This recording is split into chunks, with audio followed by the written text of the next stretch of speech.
How's it going, everybody? Welcome to another episode of the James Loud Podcast. And today our special guests are Jack and Lance from Grove. How are you guys doing today? We're awesome. Thanks for having us. Good, man. Yeah, thank you. Dude, thank you guys for coming on. Lance, this is your second time on the show. It is, man. And Jack, this is your first time on the show. So yeah, thank you, man. This is going to be a lot of fun.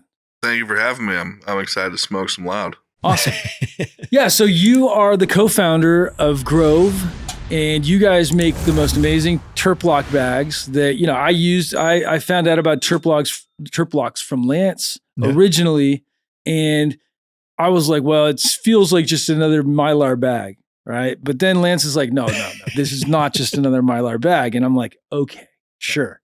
Right. You have to test things. You have to test things. And a big part of what I do is I do a lot of testing. You know, at the facility, at the house, I'm always testing, A/B testing one thing against the other. Right. And so I basically took a turkey bag, I took a glass jar, and I took a TerpLoc, and I put them on the shelf, and I've basically evaluated them from week to week, month to month. And Lance was right. It's an amazing bag. And so you guys sold me on that. Now we got a James Loud TerpLoc bag, the second one. The 2.0, man. We dropped the first one on this show. So I thought it was fitting, especially bringing the man himself, you know, to be able to debut it here. But that's what I love about you. You're like me. You love testing. You stick with stuff that you enjoy and you love, but you're always open to trying new things. And that's the same way, man. We both grew up in NorCal. We both have that mentality of like the wives' tales with the glass jars and all the rest. So I was in the same position you were when I discovered this years ago. And it's like, just try it, man. And you did. And the proof's in the pudding, you know? The proof is in the pudding, and you can't refute the data, right? Yeah. At the end of the day, like, you can look 4 months down the road and you can tell the difference between the stuff that's in the turkey bag and the mason jar. And I've been a mason jar guy my whole life, and I don't use mason jars anymore. You know, I'm waiting for you guys to come out with the mason jar. So the TerpLoc mason jar, right? I feel like that's the future. Yep. But you guys make a great product, and it's easy to use. It's easy to store. And it's not just another Mylar bag like a lot of people think. Yeah.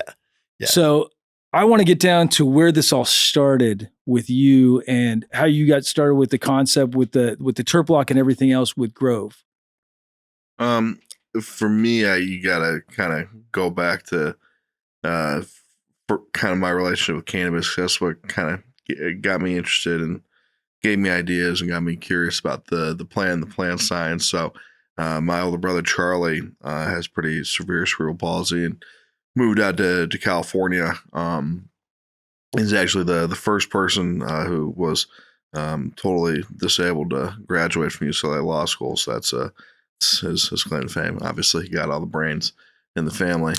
But he was out here and he got a tremendous amount of relief from cannabis. So seeing the California medical program, you know, when he was home, growing for him, producing, growing flower for him before he was in California full time, learning about flower, you know, it was expensive to grow. Couldn't do it at your parents' house. It was a totally different era. You know, your family could lose everything if they found a grow in your house. That your parents' careers over. Bank drop them at everything. So it was tough and it was expensive. So when lost some flour due to not burping it properly, which I really came to understand that. We'll dive into that whole misnomer of what burping is anyway. But a flour that just would go bad and kind of difficulty with the post-harvest process, and a lot of stuff that I found deep online was really conflicting, and there was a lot of conflicting, uncohesive opinions about qualitative standards without really any quantitative benchmarks. And then, fast forward, and I'm like, oh man, like I can't wait to go to, this dispensary in Colorado. Like these guys, this is gonna be the best ever. It's gonna blow my mind. Yeah. And like I go to the dispensary, I'm like, all right, cool. Like, this is a pretty nice flower, and go and pop the pop top open the next day, and something we didn't know at the time was like those drams lose about 1% of internal relative humidity for every hour they're exposed to an ambient environment because they're that bad of barrier quality. But anyway, pop this pop top open, and I'm like, what the fuck? Like, this is boof. Yeah. And it was harsh. It was unpleasant to smoke. Terpene profiles were gone. Medicinal value is gone. I was like, well, there's still this problem in cannabis, even though we're at this point, like, maybe there's something to really do and add value here. Because looking ahead, it's like, all right, this industry is going to be competitive. Cannabis is not always going to be $6,000 a pound in the state. People are going to jump in. It's going to be a different market. We really need a professional standard of way of doing things. This industry is going to, mature rapidly. Quality standards are going to go up rapidly. Competitive, the competitive environment is going to intensify rapidly. The need for operational superiority and operational excellence is going to come rapidly. So we were always confident in that. And when we launched TerpLoc as a product, really we had been through a lot of different iterations to develop the material or TerpLoc V1, and then kind of had to let the markets catch up to that a little bit more still. Not that we didn't need to grow into the market and grow into the business and continue to do a lot of research and development and deepening our understanding, but also cannabis was selling so fast in regulated markets that no one had any concern for a post-harvest process. If you looked at someone and told them that there was actually an intense difference between drying and curing, they'd look at you and their eyes would glaze over. Right. Obviously, we're in a very different environment today. Very different. And I still love a fresh product. Don't get me wrong. I think fresh products are good. Certain genetics, I think they're the best fresh, and then other cultivars seem to be better once they're cured longer. Well, I think you have to define fresh. Yeah. And then so defining fresh, 100%. what does fresh mean in cannabis? Yeah. Is fresh in cannabis means something that has, predominant sesquiterpenes? Mm-hmm. Because, to me, I expect that's a lot of, this broad misleading definition or term freshness was really a black hole, because I think Z in candy is a great example of that. Everybody says they're sick of Z, but most of our fridges are still full of it. But, that point aside, most of us are pulling down Z, 7, 8, 9, 10 days early, right? And why are we doing that? It's because of those fragile profiles of sesquiterpenes. Sure. So when we're talking freshness, it's because sesquiterpenes in most packaging and for most of us in the industry, whether you're a prosumer, home grower, a top-notch facility, have a loose standard around their free versus bound water and the life cycle of product moving through their facility.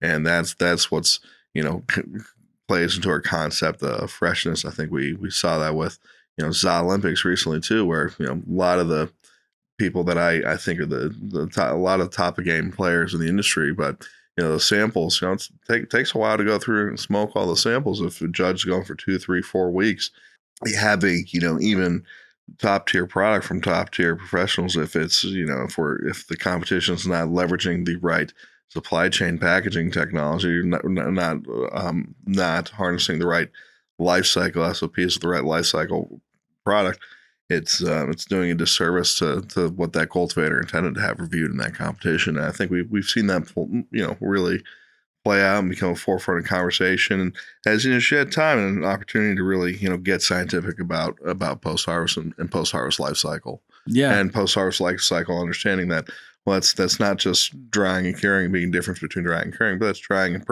curing. That's the life cycle of the product in my facility through packaging, sorting, pre-rolls, whatever. And that's also the life cycle of the product to the consumer. Yeah, post-harvest has been overlooked for so long, and it's still being overlooked by a lot of communities and a lot of places.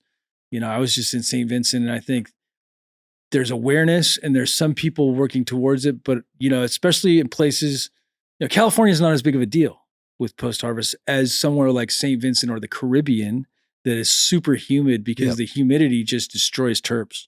And that's why they like our product. We've been down to Jamaica. We did a trip, the team out to Thailand earlier last year, Hawaii for their annual cannabis expo. And to your point, those high humidity markets, they really love the technology because they're like, I'm not fighting this ambient anymore. They don't need any active atmospheric modifiers. That's the interesting thing is some people are using humidity packs or things like that. That's the last thing you need in those type of environments. You need something that creates that barrier from that outside higher RH, because 70, 80, 90% relative humidity is not uncommon, to your point, in those environments. Not uncommon. So having a technology that can actually preserve that flower as it's meant to be consumed by the grower, by you, by me, by all of us that grow, it's pivotal, For sure. So definitely matters. Yeah, I think there's a lot of attention being paid to the critical impact of that post-harvest cycle, particularly on bottom lines of organizations. I think especially with how intensely competitive California flower market is. Yeah. For example, if you're a grow that produces let's say 1,000 pounds of wheat a year, that's 454,400 pounds of flour, right? Or grams of flour. If you have a 3% loss weight from a bad management of bound versus unbound flour, that's directly translates to 3% of your top line revenue disappearing. Right. Yeah. And and not only does, are these metrics that we're really trying to talk about and build value around directly correlate to top line revenue from a weight perspective. It's actually, directly correlating to the most valuable and fragile parts of the plant. Yeah. And these days, quality is so important for all brands, but especially the guys, the middle-sized companies. We're not talking about the giants, right? But for the small businesses, quality is everything. Quality 100%. Comes down to your success or your failure in the rec market, especially. Yep. Otherwise, it's just a race to the bottom if you're in the middle. So, that could be the difference of keeping your business alive or your business failing. And then storage now, because there's this abundance of product available, your product might not get consumed for 2 or 3 or 4 months. That's when you really have to be concerned with how is it being stored. I've been talking, you guys were in my book. I featured your bags in my book. Also the refrigerated model. I think everything needs to be stored at a colder temperature from the time it leaves your facility where you've obviously tried to store it and keep it in a controlled environment. To the time the consumer gets it, you need to control that product as much as possible.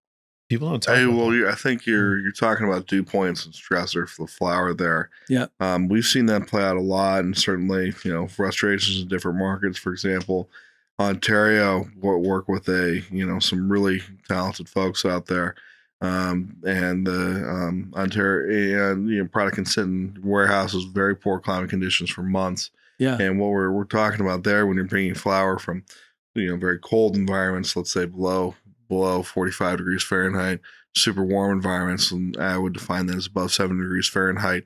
What you're doing is you're really stressing flour. You're dramatically increasing the respiration rate for some of those volatile organic compounds. And, what's going on there is actually really negative. The same way with burping is really negative, because you then have containers and storage conditions that don't allow those volatile organic compounds a chance to settle and reattach and stabilize flour. When you're doing any sort of burping or evacuation or flush, or you have leaky packaging, or you have packaging with bad barrier properties, or bad oxygen transmission rates or moisture vapor transmission rates that and it's really not lined up with this, particularly with the the water activity level of flour, and it's in unthoughtful storage environments, you have dramatic qualitative damage happening at all of those points. And then it kind of comes together, particularly when you're stressing flour outside of those ranges. You really don't have the same product that you submitted anymore. And it's unfortunate. It's unfortunate. Yeah. So let's talk about burping and what goes on with burping and why TerpLocs have such a huge advantage if you're using them as opposed to the traditional burping methods. Mm-hmm. Just finished a study on that. Great question. Yeah, just finished a study on that, which Lance will touch on a little bit. Love it if you gave a little teaser, because we're coming out with that. And we're pretty psyched about what we studied and who we worked with on. And I think, one of the things we've always hoped to do as a business is kind of further the conversation of curing and storage and post-harvest life cycle of flour and post-harvest optimization of flour. But the burping versus, the passive gas exchange, that really comes down to when you have an agitation state of flour, you have a tremendous amount of volatile organic compounds that are within the headspace of your container or vessel. And by doing a burp, which is really a full evacuation or a flushing, you're expelling those volatile organic compounds out of the package. So when you open up that package, so depending on some devices, they might say, well, they might be reinforcing the science of, well, you have a monolayer of humidity that's kind of protecting the product. And sure, but once that product's agitating broken, you should really be hit with an overwhelming, smell. And that's the volatile organic compounds.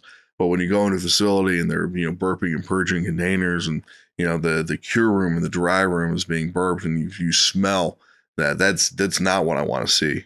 Right. In a cure and storage room. I want to see that a little bit under a controlled setting in your dry stage, but in your cure stage, that to me, that's major qualitative loss points. You're opening that tote, you're agitating that flower, you're exposing it to raw air. You're releasing a ton of terms. Oh wow, that room smells great. That flower's gonna be loud. That's a qualitative. That's a tangible qualitative loss point. Mm-hmm. Yep. Yeah, and I think when we talk about burping as being an art form, that is an art form when you're having to do it by hand and you're not able to, and it comes out different every time. So then it does. Yeah. When you're doing it to that extent, it is an art form, right? But it doesn't have to be. It's an art form because it's been a response to the physiological nature of the plant and our understanding of how to process it and handle it. But at this stage in our industry, we know and have researched and explored and have quantitative basis that directly correlate to these qualitative metrics. Nice. Right. And you might say, for example, well, what's this guy talking about? Well, if we all have the classic 90-degree stem test, right? Where a stem should bend and then snap at, cleanly at 90. Yep. Well, that directly correlates to about 5.58, 0.59 water activity level in my experience. And there is a degree of you could get into degrees of variation, nuances of variation for cultivation style or cultivar. And by cultivar, I mean dominant terpene profiles, which is very interesting stuff. We can get into a little bit more, but that's a pretty consistent standard. So, and then saying, well, what's my bound versus, free water in the plant? What's really ideal? What's the definitive, litmus test point when flower is done drying and entering curing? Well, I would say very, very clearly, James, that's 0.58 to 0.59. All day, I would say 0.62. I would say that's a little too much. You have for a little bit more, top line, moisture weight, the flower cannot use that much unbound water. You have a dramatically higher increase in microbial. You could really get into, dive into science there, but that's really where we know we want to be a flower in terms of both its optimized health state and it's optimized, bound water content for actually weight at point of sale. Nice. Yeah. And we focus all that, right? For me, I'm limited in being outdoor grower to Mother Nature, but for indoor, like your operation here, the one we toured earlier, when you're God growing, as I say, and you have control over that ambient and that existing environment, we put so much focus on you walk into a veg state and you feel the higher humidity. You feel how the air is just heavier. Right. And then you feel how it's a bit lighter as we transition into flower with indoor. We put so much emphasis on things like that ambient RH, and then it seems to get a bit of loss of focus post-harvest. And the things that we're finding, just statistically, there's an average of 6 touch points between takedown and consumption. So this chain of custody, like to your point and what Jack was mentioning with our friends up in Canada, finding that there's opportunities for a fail on what should be that top-notch end product, because of the fact that you have a variance in your relative humidity, you have a variance in your ambient temperatures. Again, to his point, not to pick on Canada, but Health Canada did kind of miss the mark on having more strict regulations around that chain of custody, because something goes, to his point, from what might be an ideal temperature, an ideal relative humidity room or space for this product. It goes into a truck that might be out in freezing temperatures, crossing over from, wherever, Ontario to Quebec. And then all of a sudden that product is brought back up to a room temperature, and you're really shocking the plant. And we try to educate growers that you and I talk about this all the time, man. Growing's only half the battle. Any smart grower, and I respect it, full term, weeks on weeks on weeks on weeks, months of waiting for this plant to be done. But you can mess it up. You can mess it up in the dry. You can mess it up in the cure. To Jack's point, you can mess it up in the processing, the packaging, and even putting it on the shelf.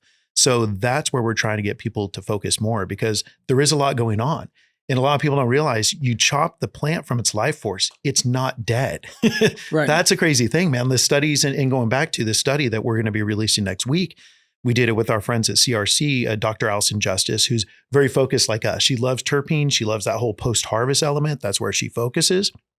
The things that we are finding are staggering as far as what's going on, to your point, in a typical metallized or met pet package, a mylar package, if you will, versus in something like TerpLoc, versus something like a glass jar or a met pet pack with, say, a humidity pack. Seeing where certain things that you add into that environment actually increase the oxygen, which we don't want. We don't want oxidation. I mean, I love CBN, but I love THC over CBN any day. You want a little bit of oxygen. Well, that's where we kind of get back to curated gases.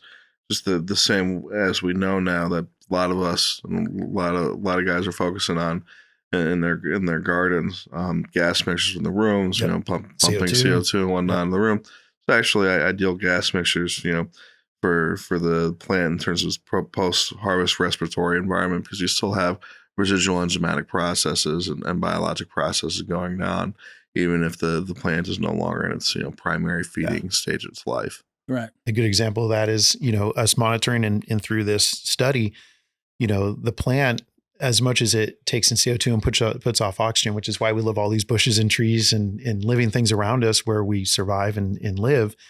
The same thing is going on post-harvest, where we're seeing, instead of taking in CO2 and putting out oxygen, it's actually putting out CO2 with a minute amount of oxygen. And that's these gases that we're studying and going, how does this affect the sugars? How does this affect the terpene profile, the cannabinoid profile? So it's really eye-opening when you do start kind of pulling back and putting as much focus on post-harvest as you do on harvest itself, right? And growing itself. So pretty sick. It's just Speaking as important. And post-harvest, I'd love to. Yeah. Let's fire this up here. What's the James Loud podcast without some loud?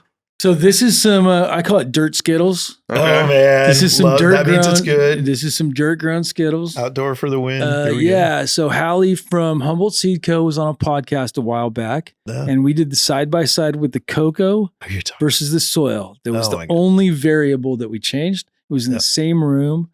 Plants were grown very rows next to each other.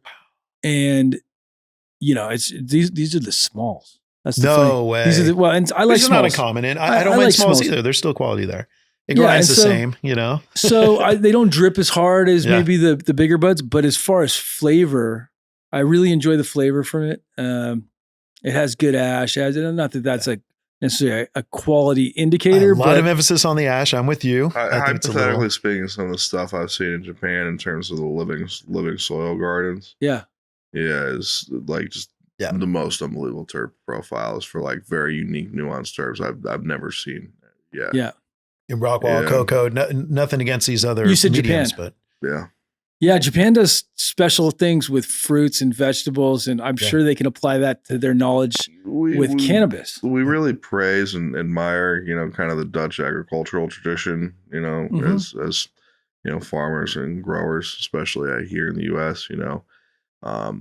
We do not talk enough about Korean and Japanese style regenerative farming and soil practices. Yeah. I know some of the best growers I know in the United States. I'm talking very small, few rooms, one room, couple rooms.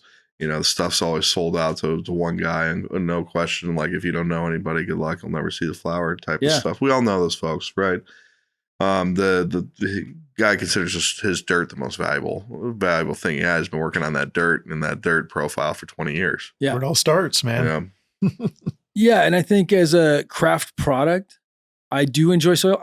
There's nothing wrong with Coco. I use Coco in my facility. Right? Yeah. We use Rockwool for our moms, and for the plugs, we use Rockwool as well. Stonewool. Stonewool is what they're calling it now. Sorry, guys. Stonewool. Got to use the ambiguous term. Many cup winners do the same thing. Yeah. And I think we have a sterile facility, or as sterile as possible. We basically have a closed circuit system here. We're not bringing in new things that could introduce pests or any sort of viruses. So, it's we do everything from tissue culture. Our seeds that we pop, even we test those to make sure we don't have viruses and viroids. But as far as smoking, the best of the best, I do enjoy soil. So, and there's nothing wrong with Rockwool or Coco. I think they're both great substrates, and they both have their purpose.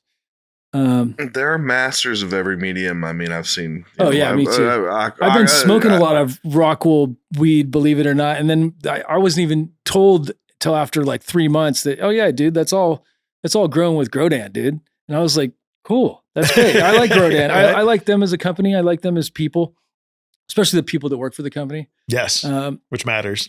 Yeah, for me that matters, right? As a small business owner, as someone who builds their work culture with good employees, I have a lot of respect for companies that have good people that work for them. If they're, let me put some fucking asterisks on that. There's got to be people at that company that have been there for a while. Yeah. Every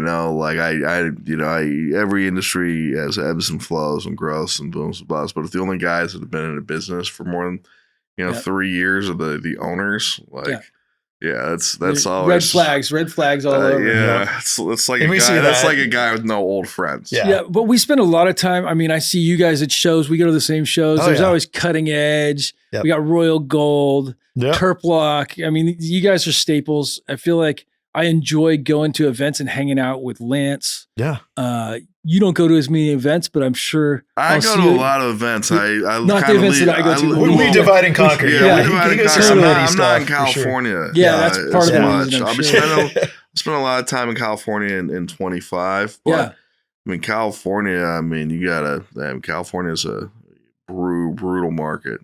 It's a brutal market. That's for sure. And it's tough to come in and be like, oh, I have a new way of doing things. A lot of people are like, fuck off. Well, it's a hard sell, right? The reason we have the reason our sale is so consultative, be like, I want you to try it.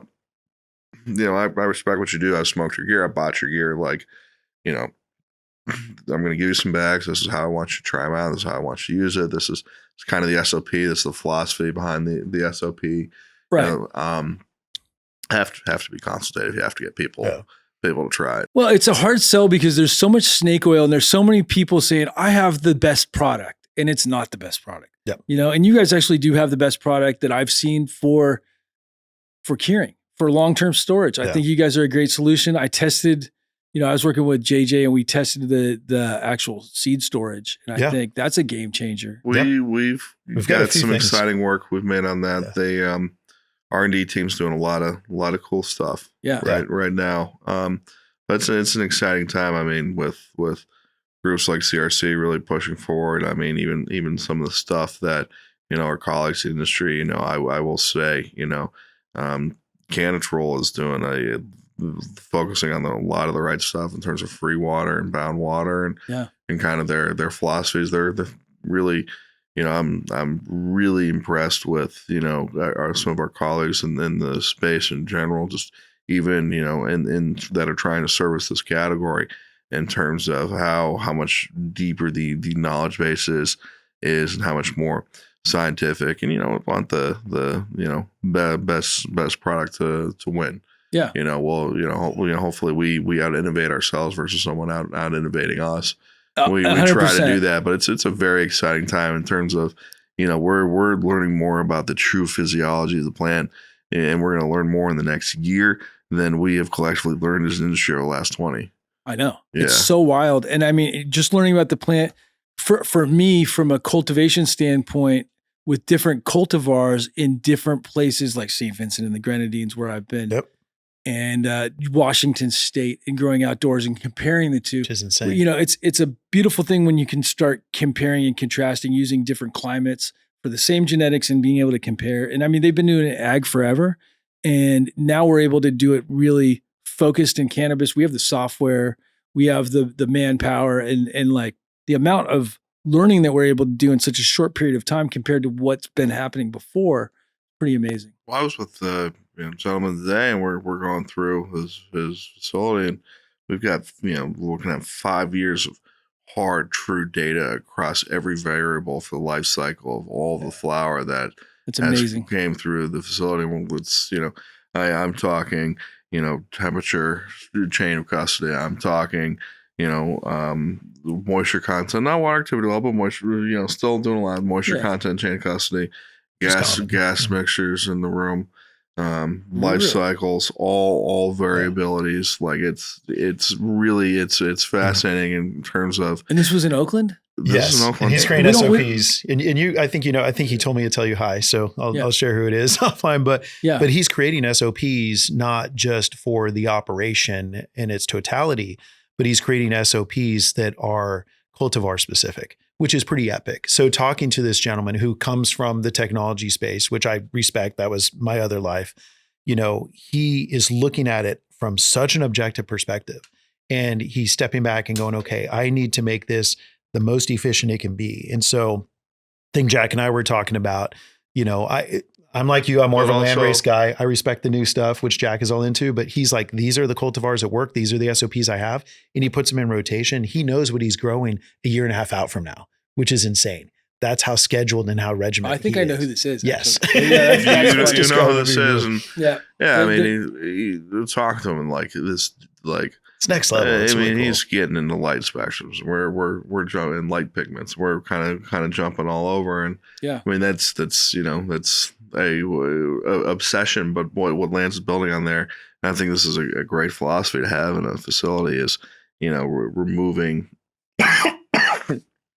opportunities for variabilities, removing opportunities for error, removing opportunities for mistakes. Just kind of the SOP workflow processes. Yep. It's this was so much more of a automotive production facility than It really was widgets. That's why I was referencing. He's looking at it as a widget, which is not a bad thing. Like sometimes I think those of us who are emotionally attached to this plant and compassionate for it, like we do kind of miss stepping back and going, let's look at it objectively. It's like a real estate developer that falls in love with the building and gets totally underwater on the building, and and chases the building down. It's the same type of concept. I think you have to have vision and romance to be a builder of anything real estate too. But you also need to temper that and be like, I'm in love with this building, but the world is not in love with this building. I gotta let it go. Same way. Chasing a strain or a new SKU or a new product or a new. For me, it's devotion, right? Innovation. Yeah. I believe you have to be devoted to the product. For me, it's like a devotional thing. But I have a business partner who's my balance, which is great, and we have a whole team of people that I can start chasing stuff down rabbit holes real quick, and sometimes it's like you got to stay balanced, right? And so, well, you do. It's not a yin and yang, but your partner, you guys are very well balanced, and it is interesting because you respect what he brings to the table. He respects what you bring to the table. But you're right. You need that just in general. And that's one thing that came up again in this conversation was, I don't know if you've toured any of the family grows in Hawaii, but that's what I talked about was how, those people pass on the genetics from generation to generation. They keep growing the same plant. They're not chasing the latest candies or dessert cultivars. And that's the interesting thing too with this individual is he's doing a rinse and repeat. But the thing is, he's got the clientele. He pre-sells. That's something you mentioned, Chad. I know very few guys that pre-sell. The cottage sub-acre guys, okay. But the guys that are scaled, not so much. And this guy pre-sells a majority of his flower because they know what they're going to get. The best guys all do. I would say the best guys all pre-sell the majority. You don't often see it with guys that are above 1,000 pounds annual. There's not a lot of guys at scale that are doing that. 1,000 pounds a month surprised me with this bigger than a large home's basement footprint. No. Yeah.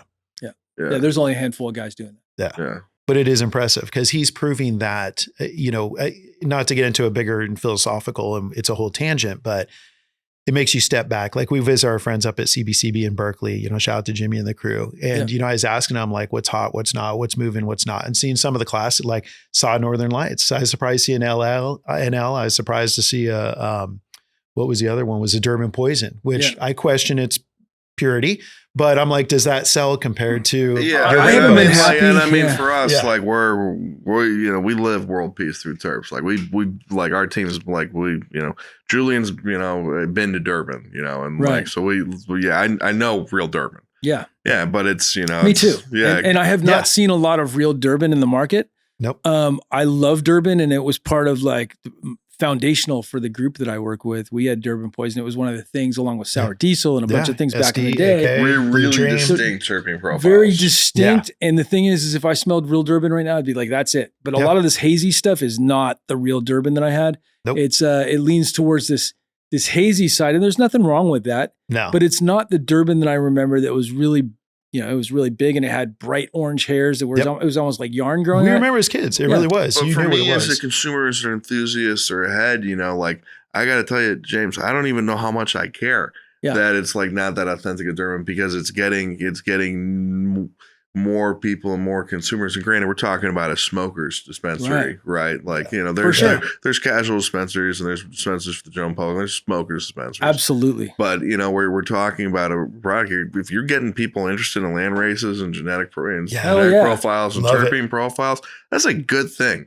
It is an amazing thing and it's a great thing. I think diversity, especially pushing the agenda for diversity within the plant, we keep bottlenecking ourselves. Europe did it with haze a long time ago. We did it with gelatos from cookies to gelato to this candy. I'm enjoying this.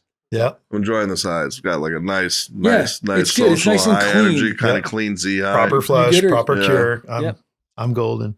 Yeah, so I think pushing the agenda on getting people reintroduced to landrace, and that's a lot of the stuff I'm doing is taking old genetics and mixing them with the new stuff and trying to reintroduce them that way. That's what I always liked about you, because you do. Very few guys do. I like sharing that experience with people, and I feel like we had Dave from Budgelero on our podcast, and he's really pushing the long flowering variety agenda. And trying to reintroduce people to these like Cuban piffs that are like you're running out to like late 70s, 80 days more. He's got some pearls, like, I mean, those things are amazing. And I think they need to be shared with people because it's about an experience. And if you can get people to try those things in the right environment and they get the same experience that you do, they'll fall in love with it. It has to be curated. But there's a viability to it too. That's kind of one of the cruel sides of the market is absolutely, people have to, you got to grow to pay bills. You got to grow for yields. If you're growing for resin, you got to. And not everybody can grow a 16-week variety and be successful. Most people can't, right? But there is a niche market for the people that do. Most people don't have a business that's built for it.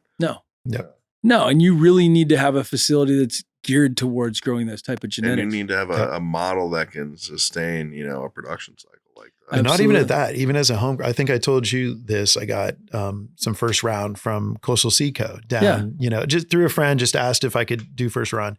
And it was a Zihuataneja crossed with ties. It was a very landrace heavy. Yeah. And that thing was the longest term I ever. So even as a home grower, to your point, like wanting it as medicine or just being cognizant of the season and the bandwidth you have in your spare time, those are pain in the ass, man, to run it a month or two longer than I'm accustomed to as a grower. The end product was phenomenal. Don't get me wrong, but it was like, geez, man, like it's too much. I'm going to grow some soil sour diesel next year outdoor. That's my goal, is to grow the real sour diesel cut next year outdoor, just for personal, because I love it so much. And you have the seed, because that's when I do have true seeds from. Oh no, there's no you will not find sour diesel, real sour diesel, in my opinion, in seed. I've been searching. Finally at Reggae, I met Dave, and he's got the real cut. Yeah. And so that is the only real sour diesel. I remember one sour diesel. We can argue about all these different sour diesels. Oh my God. What I remember as sour diesel is what Dave has.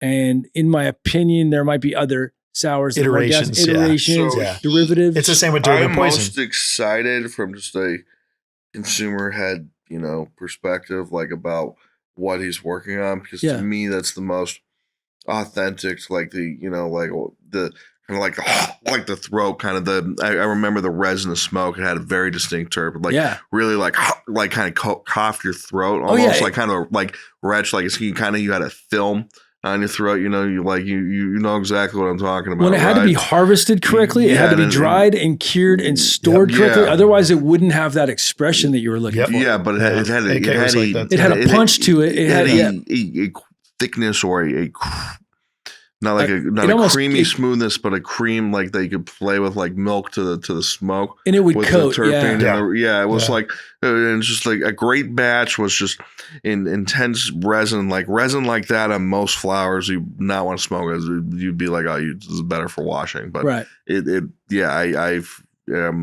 there's a reason so many people are chasing it, and I think there's a reason so many people are excited.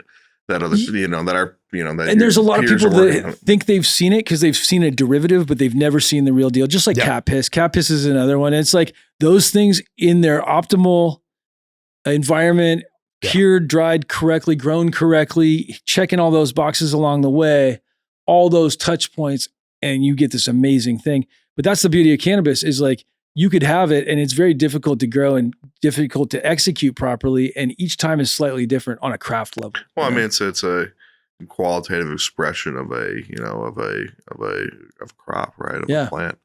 That's it's a living thing. That's the fun. That's the joy. That's the passion to it, right? I think if you talked like, the heads of the cigar space, right? Like you talked like, Old Man Padron. The Padron, cigar company is a lauded tobacco, vertically integrated tobacco company from genetics, from Cuban seed that they took when they were refugees from Cuba, to their harvesting, and it's a fermented product, right? It's a big difference there. Cannabis is not fermented in terms of we're talking about the aging, right? But kind of, the admitting the natural variability to it, being the element to it, that is the thrill of like the great bag, or like popping, that seed, like, for people that truly in the know that can appreciate that, like inexplicably, like, this batch of cigars, like these cigars in this corner of this box, these were the hitters out of it. But that's where they're similar, right? Because we're talking, the genetics, but Geno and Pheno are a factor. And you talked about the side by side with soil, right? And that's John from Raised Cannabis, good buddy of mine up out of Soham. He had surprised me every year, and he'd bring down. I remember one year when Wedding Cake was popping off. He didn't tell me he brought in all of his. He always would bring in a dozen jars to Emerald Cup and just through the side door. And he put 3 jars in front of me, and he's like, "Which one of these 3 are your favorite?" And I picked the one which was my favorite. And I'm like, "But they all have a similar profile." And he's like, "These are all Wedding Cake." He's all Wedding Cake indoor, Wedding Cake light dip, Wedding Cake outdoor. You chose the outdoor. It was insane how different these 3 plants looked at the end of that, just based on how they in all soil. That's the crazy part. It was all soil.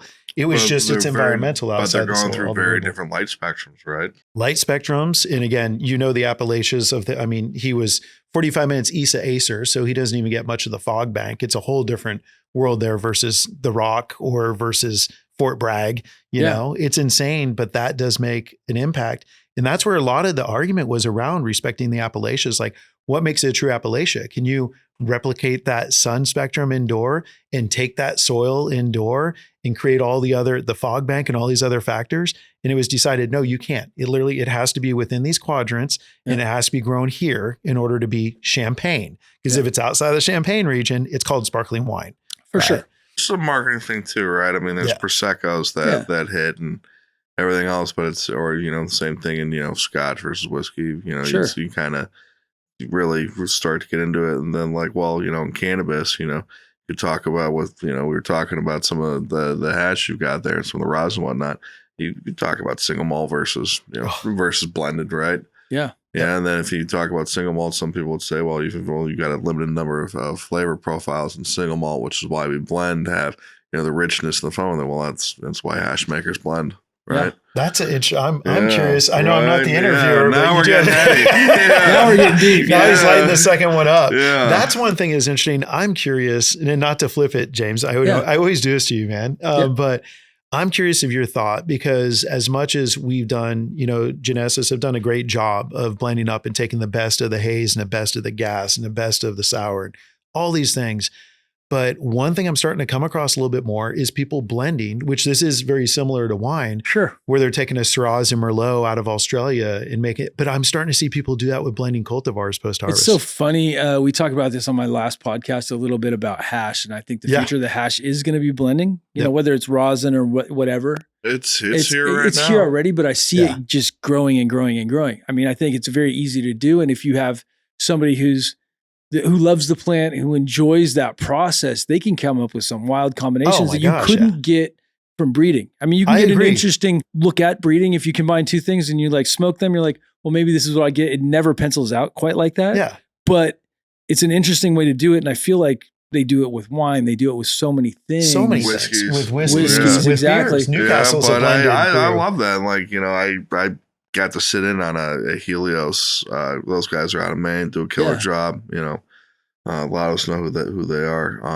Shout out to homie Mike, but got to kind of blending and tasting testing. But you can use polar opposite terpenes, sesquiterpene profiles. I mean, you can't do that with one. No. You can't produce a spectrum of terpenes, flavors, flavonoids, whatever you want to go, in one plant. Because certain terpene profiles cannot exist in harmony within one plant. Right. But that's why I want to find out, I think I brought this up with you because I don't think you have it in your collection, but Julie from Sweetgrass out in Colorado, she always ran Sweno, and Sweno's a literal cross of Sour D and Blue Dream, the 2 most selling strains of the 2000s, period. Because we had all the access to that information at Weed Maps. And that's what I'm curious. I want to run both of those and then consume it and see what the similarities are to Sweno. Because Sweno was a very unique where if you wanted to lock and watch Netflix, you could. But if you wanted to bust out the vacuum, it's kind of weird. You were cool with that too. It was this really unique balance of these 2 extreme worlds that always were segregated for all those years, So that's why I was just curious in asking you, man, because I think blends are the future. So I got a question for you. You tasted this. How many months ago was this harvested? Before. You got to try. You got to try it. side. So we're going to do a little test here. I know No, you're more of a if you guys were to guess on the age of that product, what would you say? This is one of my favorite questions. I'm going to go all in. Several months. What is several months? That is some seriously aged flour, in my opinion. It does not taste fresh to me. It tastes like it's definitely been cured in age, not just cured. So I would say take down, that was last season. I mean, for sure, that was last season. It's super smooth though, man. And that's where I argue, and the Italians taught me, and I totally believe it. And we did a study with a lab in Lompoc. I can believe that's 6 to 8 months old and was stable. The smoothness of it and the way it's burning. The flour is so stabilized. The optimal on cure is 8 weeks. I think that's one thing you can take from the tobacco industry. So this is some chopped cherry. I put this in a TerpLoc 10 months ago. Yeah. Oh, wow. I've been saving this for Lance to come on the show. That is so smooth, man. And 10 months in the TerpLoc in a 60-degree room, right? Epic. So seller for the win, you kept it in perfect conditions. I mean, yeah, you know what you're doing with drying it, but like it's one thing. So smooth. Yeah, and it checks the boxes, right? Yep. As far as like from a joint, man. we got a beautiful ash forming. We got a nice ring forming. It's smooth, but the secret is the TerpLoc. You and I have talked about this, James. Like seriously, and I think it was a year before we did the epic interview that never ended up coming into fruition out in Barcelona. But I met these Italians. Sorry guys, if I'm repeating the story, but met these Italians and they started going on to me about not just curing, but aging the bud. And I'm like, they're like, it's just like wine with the terpenes and maturing. In my opinion, you're a phenomenal grower. And I already hype you to everyone I know because I love your flower. But that is so smooth, dude. Like there's no ting. And I mean, you flushed it well. I'm sure you cured it well, but that is extremely smooth. Yeah. And that's why I age my stuff. And I have stuff that's 2 years old and people are like, what the fuck do you turn it into? Because I do love, everyone knows I'm an edibles guy. But no, a lot of that stuff, I save it to smoke because it changes. I mean, I like fresh flour too. Don't get me wrong, but I feel like there's some, I love testing stuff too. So I'm like, well, how long can we keep this? And does it still taste good? You know, are the terps still there? You know, I smoked some 5-year-old stuff out of my freezer the other day. It was okay. It wasn't the best, but it wasn't completely bad. It was better than what most people smoke. It's better than the dime bags we were getting as kids, right? Yeah, it's better than the average stuff that you buy at the dispensary even. Like it still had enough terps. So how are you bringing it back to temperature? So we definitely need to talk. I have my own. We're talking about dew points. So before we go too far, one of the things we're talking about in terms of curing wine, again, cannabis is not a fermented product, but in terms of curing wine, wine cures differently in different bottle sizes. It does totally because it has different interior dew points, right? Mm-hmm. Same thing with cannabis, right? You know, people are like, well, I'd rather have a batch. You know, I'd rather have this great year, this great vintage. Yeah. You know, the James Loud, you know, cherry from early 2024. You get a Jeroboam size volume. So it's actually optimal, optimal batch sizes for the curing and storage of cannabis. Yeah, I agree. And I mean, I have my own very rustic way of doing it. It's a nice way to put it, but I do a sandwich bag with 1 ounce. And I wrap that in the sandwich bag. Then I vacuum seal it loosely. I label it and I put it in the freezer. I've been doing this for a long time. So we definitely got to get you our safe vac. Like you will love it, man. If you're still get a safe vac for sure. Yeah. But you know, I wanted to surprise you guys with something since you guys surprised me with something. I didn't know you guys were bringing new bags. I'm glad you did. That's really cool. Well, the official launch for this will be perfect timing, but the official launch will be at TerpNami. Nice. I'm excited about it. Man. Yeah. TerpNami will be there together. I'm not sure if this will air before TerpNami or not. If not, you guys, it's a great event. In fact, it will. Yeah. Dude, TerpNami. Well, I mean, on a tangent really quick with TerpNami, I mean, the amount obviously, man, some great friends, but the genetics, like this is something that, and I'm going to go a little bit of parallel and love Tim and Taylor, all the rest, but the Emerald Cup that I remember and that I love, and the reason why it was such a pivotal part for me was because I'd get to go up there and taste the latest flavors off the hill. And depending on what flavors I liked or what flavors won, we would go queue up at those booths and purchase those seeds. And that's kind of gone away. And so the cool thing at TerpNami is bringing it back and inviting dozens of geneticists, James Loud, Ridgeline, Humboldt, et cetera, having these guys come out, bring their best seed to the table, but then have 1,000 growers show up that want this limited edition stuff too. Oh, we scared people with the amount of cultivars we brought out. Yep. You know, we got this big pheno hunt that's ongoing. So we're constantly pheno hunting new stuff and then also testing it again and testing it again. Yep. We go through redundancies and also multiple rounds of testing with everything that we do to make sure that we're providing people with the best thing. We don't just settle on one thing right away, because as the plant grows, it changes. And as you take different clonal generations, it changes. Yep. There's this sexual maturity that goes on within the plant from the initial seed run to the second or third clonal generation, where it starts to stabilize a little bit more. Interesting. So yeah, lots of fun. Yeah, I mean, I think that's, fun, old adage, moms get tired. That's why tissue culture is such an interesting thing to so many people. That's why we got a lab that does tissue culture right there. That's pretty sick. It's super important. I think tissue culture for banking, typical, I think most companies don't have tissue culture right now, but I think we're moving towards having tissue culture in most facilities, like large facilities. It's necessary. You have to bring it in-house. We're becoming more aware of viruses and viroids and the impact that they're bringing into the industry as a whole, like as a percentage even. Yeah. I think having clean genetics is super important, especially if you have a nursery. Being able to say that you have clean genetics and that you're selling clean genetics, that's super important, whether it's seed or whether it's clone. It's so difficult though. It's fluid. Yeah. Yeah. You're talking about, kite dancing and, a storm. Right. Yeah, I mean it's undeniably the future. It's difficult, right? But it's all how all mature agricultural industries operate for the most part. Right. But it's not for the most part in totality. Yeah. Exactly. But the clone game, that goes back into your point, and you see it over in Europe because you're out there dang near as much as we are. That doesn't mean it has to be like bananas, where everything is a Cavendish banana because it's grown for its resistance, let's hope it doesn't turn into bananas. Well, because bananas already went through one extinction. So yeah, but it is a good point. And again, like I said, you see it out there with Austria being the capital of clones because they're doing it right and they're keeping them sterile and clean. Because in my opinion, this is why I'm a gen seed grower. And again, why we get along so well is because I'm not in for I don't want someone else's problems. That's the thing I have with an issue with a lot of the clone producers, and I love how sterile and even the seed producers though. These days, you can't be careful enough. That is very true with that, because hop latent viroid transmits through seed production, and a lot of people were like, "Well, what if it's just the donor that has it? Then will they get it through the pollen?" And the answer, I believe, is yes. Yeah, you can get it from both parents. If they both have it, you're going to get more like a basically higher viral load and a larger population of your seeds getting it. There's a lot we don't know about it still, but there's quite a bit that we do. Yeah.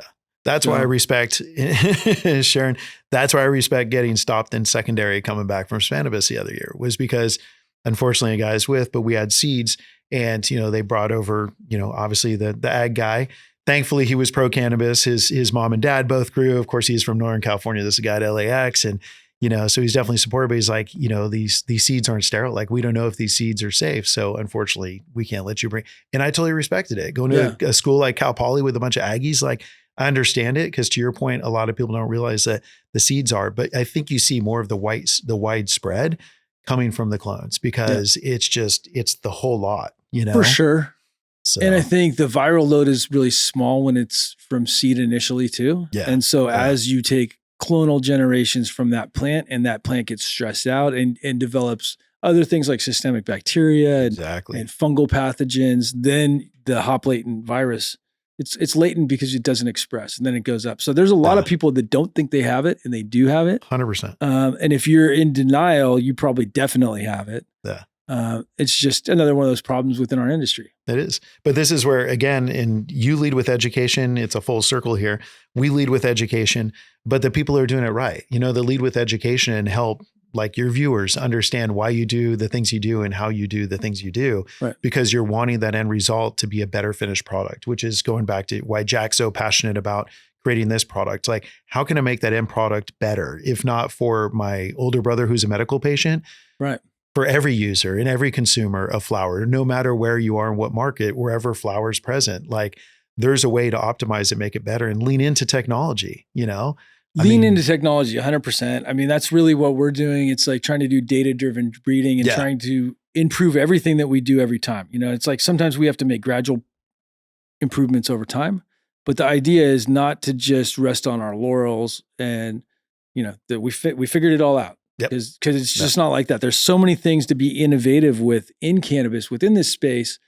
Innovation is here, but innovation needs to continue on. I think I'm seeing it like MJ Biz for a couple of years. There wasn't much innovation, and we started seeing stuff with LED lights. Yep. And now the LED innovation is kind of taken over, and we haven't stopped. Then they got under canopy. Right? Oh my God. Side canopy, under canopy. This is inner canopy, under canopy, side canopy. But I think in every category of the ancillary side of the industry, you've seen that kind of play out. Yeah. But the rate of innovation slows, the rate of consolidation accelerates. It's not a lot of new ideas in lighting, but everyone agrees on what the best ideas are. So there's intense competition driving those particular areas forward. Right. Like I think there is a lot of cohesion now. LEDs light forward. I think there's a lot of conversation about wattage optimization and obviously just balancing red and blue spectrums. Right. And I mean, spectrum tuning is a thing now. It's not done right by everybody, but I think people are understanding light spectrum a lot more, now that you're able to tune the lights, and it's like, that's changing the game a little bit. Yeah. And it's all these small minor adjustments that can make the product better. What's the next one that's going to be hot? The next innovation that's going to be hot? Next area that everybody really nerds out on. Because I think kind of the innovation waves go based off category, based off what people's focus on. There's been a couple nutrient waves, right? Yeah. There's been a couple genetics and, tissue culture and kind of waves around on production. Yeah. Been one wave around, kind of post-harvest storage and post-harvest management. Yeah. Been a couple waves around facility automation and management. Genetics has made their waves and constantly is making their waves.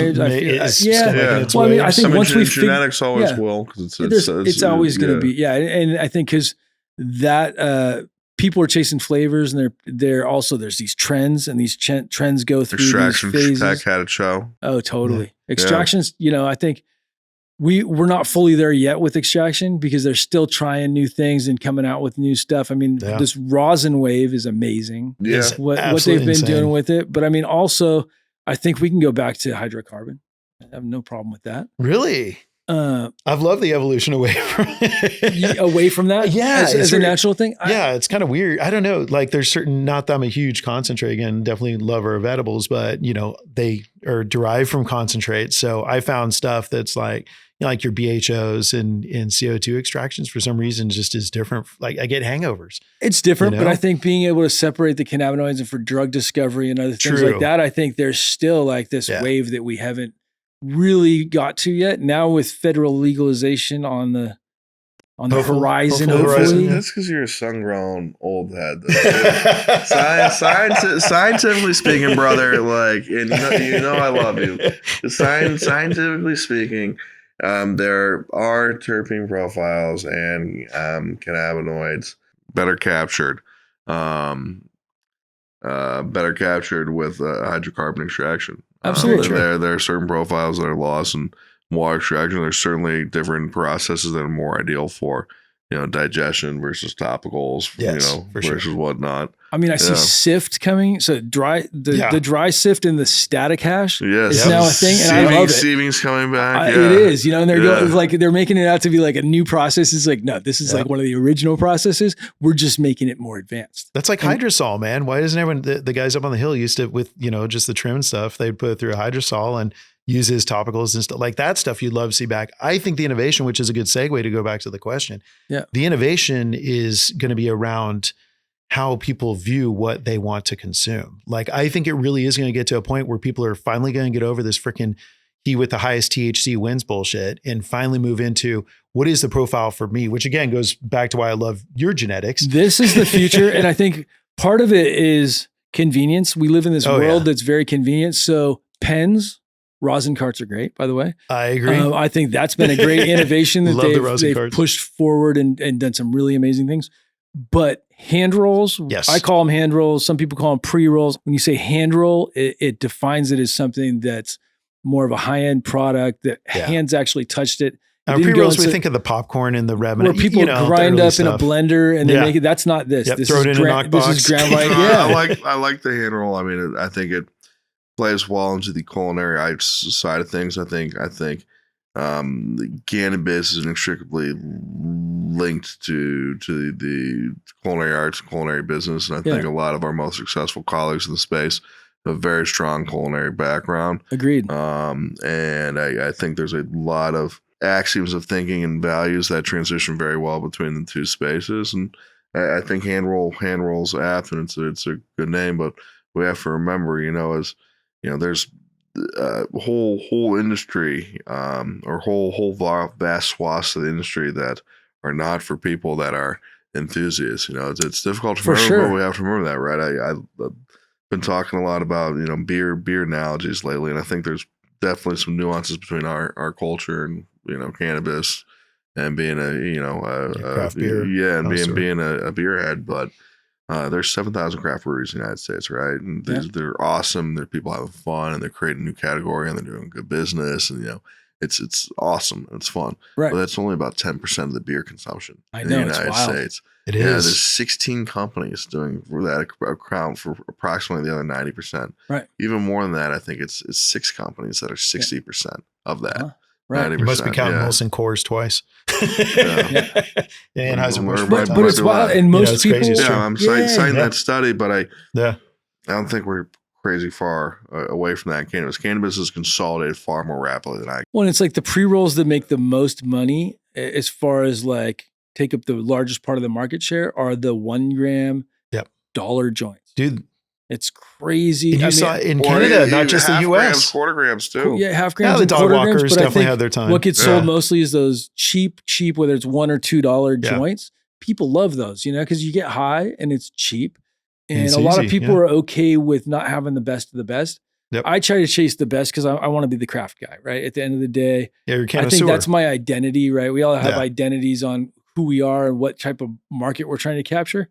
I mean, I want something for everybody too. So if you look on my site for seeds, like we have stuff that's priced where it's priced for everybody. I have stuff that's $500 a pack, right? For 5 seeds or 10 seeds, 5 seeds, I think for 500 is the most expensive thing. But we have some stuff where for $45 you can get a pack of seeds, right? And so there's business school models for this crap, right? That the Brads and Chads and Thads, brought us, right? And Karens. Yeah. Can't exclude the Karens. Can't exclude Karens. There's definitely the Karens. Cannabis Karen, and not that, Brads and Thads and Chads aren't diverse and aren't really just a broad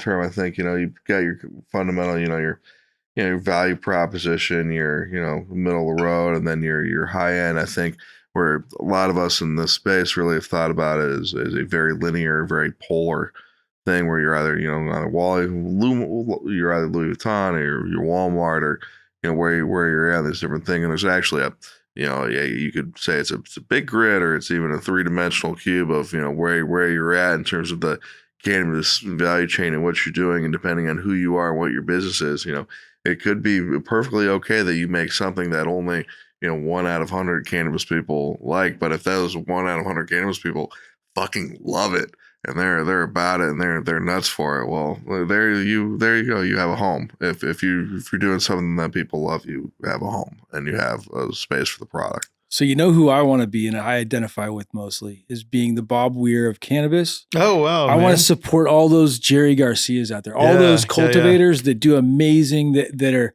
providing this experience for the people. I'm trying to be the Velcro and the Gore-Tex for the people in the industry. That's what I'm trying to do with genetics. I love Bob Weir, best rhythm guitar player of all time. Yeah. One of the best musicians in my opinion. I mean, just an amazing guy with no ego. And that's who I strive to be. I don't want to be Louis Vuitton. I don't want to be Gucci. Not that there's anything wrong with those. I don't want to be Robert Plant, but I definitely want to work with Robert Plants. Yeah. And I want to work with Jimi Hendrix's and the best of the best. I feel like that's my position in this world. Yeah. You're, guitar maker at Fender. I mean, for us, and we've certainly talked about it, and kind of soul searching and trying to, build. And when you came on board, you were the first person to ever be like, all right, well, how do we market this and create a brand and try to get more people to try this more quickly? Yeah. Right.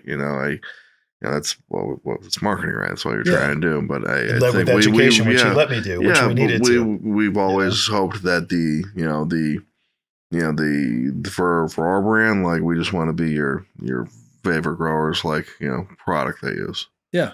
Like, all the best, hunters use, hops number 9, Yeah. for their, their deer rifle. Like, that's, that not a bad analogy. Right. Yeah. We want to just be your favorite growers, want to be their favorite tool.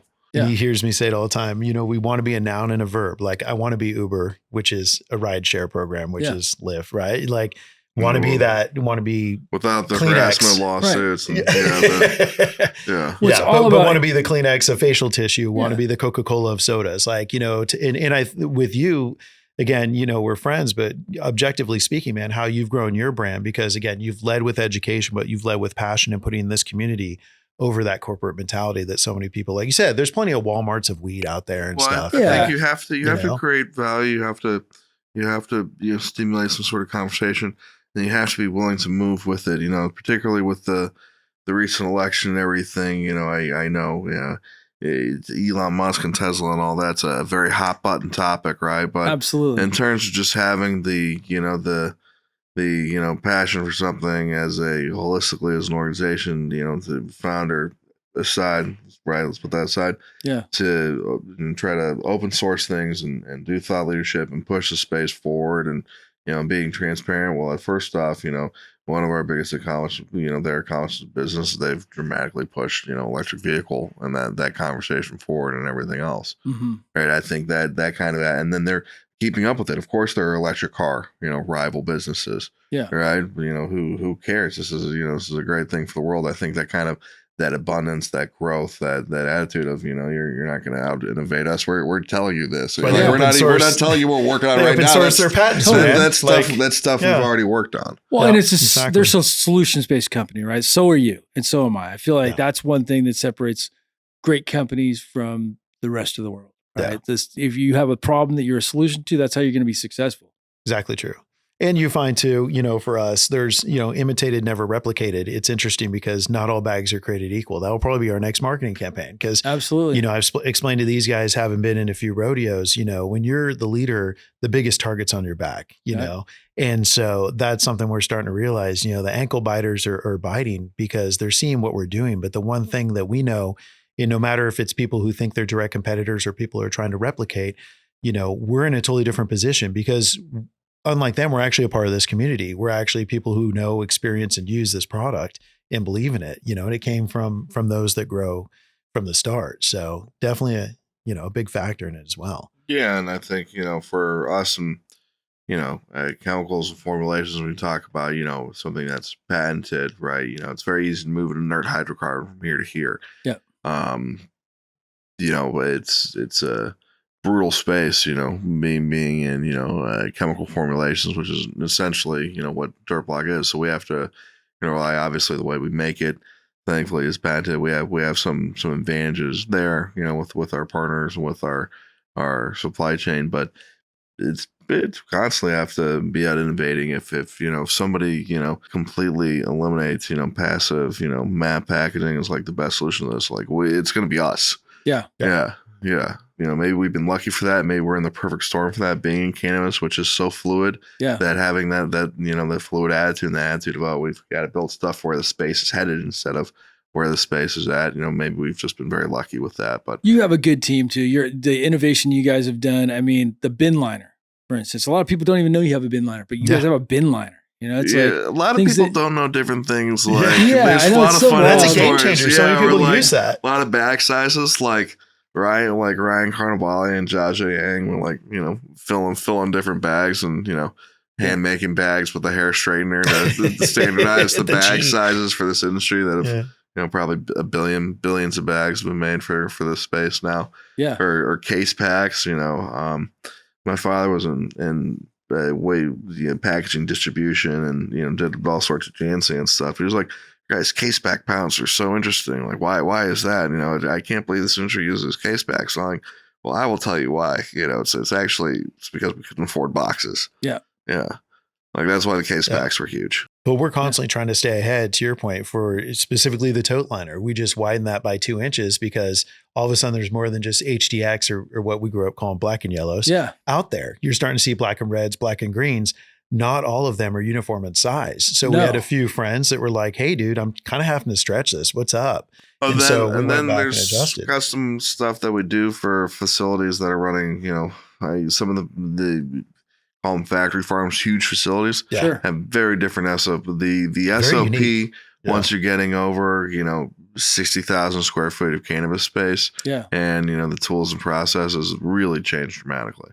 That's where those guys, the thing that I should say they don't change that dramatically. The scale would change dramatically because it's still TerpLoc and it's still the same technology. It's still a container, but it's an agricultural container that the guys are using in the avocado space. Yeah. Wow. It's an SOP that, and you see really that here, we just toured a facility where they're running our pound bags, but then going over to Europe where they're running our 5 kilo bags. I mean, that's a 10-pound bag. Yeah. That's full. Wow. So to Jack's point, but those are licensed producers, that are on the medical side. In his point, it is more of an objective ag perspective versus a passionate guy who opened up an opportunity to start being a master grower at this big operation. It's quite interesting. Yeah. I'm like, oh man, shout out to Austria. That's the triangle of Europe right there. I've learned. Yeah. There's so many guys I meet like all over Europe. And it's like, where'd you learn the shirt? Or like, where's your plug? Or like, it's Austria. Yeah. Yeah. I guess the legislative environment and just made it a right place. Yeah. Right place, right time. Yeah, exactly. So I got a question for you for sealing your bags. Because a lot of people have bags and they want to seal them. What is the best way? I know they have some conveyor sealers. Yeah. The one I recommend, I mean, it's literally like $15-$20 on Amazon as an example, but you've got the traditional kind of press heat sealers. That's what I use at home. Like I said, it was an inexpensive first time buy. You can use a ceramic hair straightener if you just do a couple presses on it. And basically the way you seal bags is a combination of heat and dwell time. Dwell time is essentially how long you're spending on each part.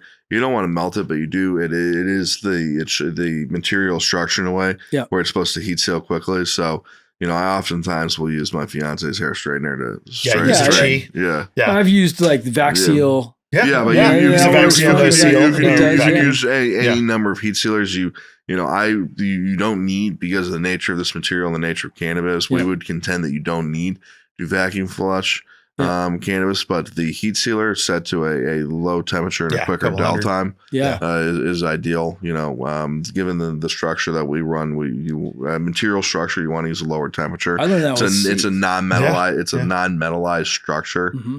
Right. It's definitely one that I always take some of these. I've obviously had a few of your new ones in my bag. I always travel in my backpack. And then for me at hotels, I just take an iron, literally just bust the iron out and do it on the countertop. And you're doing it in delicate anyway, or, and just to his point, just let it dwell for like 5-10 seconds, perfect seal, set and go. No, not even. I'm like 2 Mississippis. Usually. Yeah. Nice. And then because you can always do another 2 Mississippis. Yeah. Yeah. Yeah, so the worst is like you're traveling around Europe and like you've damaged the bag. Yeah. So I got some questions for you about the business and about building the business. What are some of the things you learned along the way with building a business that you'd like to share? You learn a lot by doing so many things wrong. So that's a whole other podcast. Yeah. Gosh, I don't know.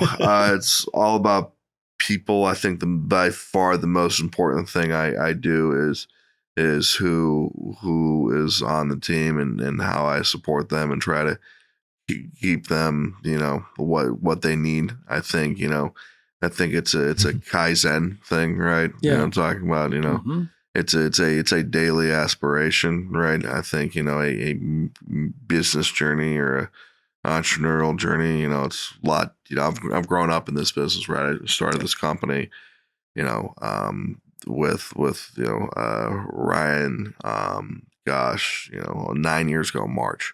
Yeah. And so I've, very much grown up in this industry, and, my worldview is shaped by this industry, so to speak, in certain ways. But I think, who you have and how you take care of them and try to, have what they need. I think people can't do great creative work if they don't feel safe. I've always strived to have an environment where people feel safe and they feel secure and they have an opportunity to experiment, right? Mm-hmm. I think Warren Buffett said it best. He was God, what was he trying to fix at the time? I forget. It was the bank he took over. And he was talking about, tell her what, if you lose the firm a little bit of money, I'll be understanding. If you damage the firm's reputation, if you take advantage of a customer, if you do something unethical, I'll be ruthless. And that's the balance, the environment you want to ideally strive for. But a lot of this, you have to have a product people love. I think for us, we were very lucky to develop something that people found a lot of value in. Yeah. I think, that and not getting too over your skis, not getting too much of Knickers syndrome, not getting to the point where like, we made some money this month. Let me look at these Porsches and calculate payments during the workday. I think people work for that. Yeah, I think there's enough of them out there. People sense that you gotta know who you are and what you're good at and what you're not good at.